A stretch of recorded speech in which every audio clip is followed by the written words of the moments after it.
C'est l'armée de l'ombre. D'un graffiti gaulliste à l'attentat, en passant par de la collecte de renseignements, la Normandie aussi a connu la résistance. Les historiens distinguent maintenant deux grandes catégories de résistance. Il y a celle que tout le monde connaît, c'est-à-dire la résistance des réseaux, la résistance des mouvements. Donc ça, c'est ce qu'on appelle la résistance organisée. Et puis à côté de ça, il y a ce que l'on appelle maintenant la résistance civile, c'est-à-dire des actes. Ce ne sont pas des gens qui s'engagent dans une organisation quelconque, ce sont des gens qui commettent des actes de résistance. Par exemple, dès les débuts de l'occupation, l'un des jeux favoris, mais ça peut être un jeu extrêmement dangereux quand on est pris, c'est de couper les câbles téléphoniques allemands. Vous avez aussi une autre façon de montrer son hostilité, parce que c'est de ça qu'il s'agit.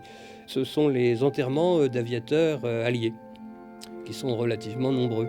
Et on peut voir comme ça des foules tout à fait importantes.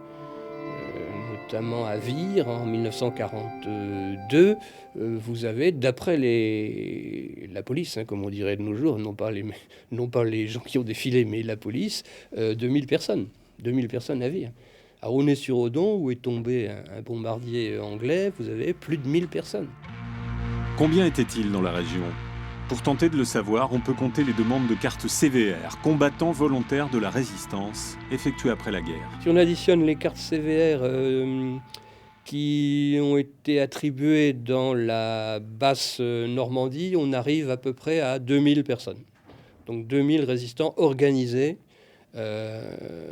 pour les trois départements. Ceci étant dit, diverses recherches ont permis de montrer que tous les anciens résistants n'avaient pas demandé la carte CVR après la guerre. Très loin de là, et qu'il faut sans doute multiplier ce chiffre de 2000 par 2 à 3 pour avoir une idée à peu près précise. Fin mai, début juin 1944, les messages d'alerte sont envoyés par Radio Londres. Pour la Normandie, c'est « L'heure du combat viendra ». Dans la nuit du 5 au 6 juin, message d'action « La flèche ne percera pas » ou « Les dés sont sur le tapis ».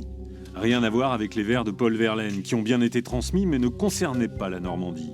Les résistants entrent en scène pour aider le débarquement comme ils peuvent. Sans être désobligeant, je dirais que ce sont des piqûres d'épingle. À peu de choses près, mais pour des raisons qui sont évidentes, c'est-à-dire que les résistants sont quand même très peu nombreux.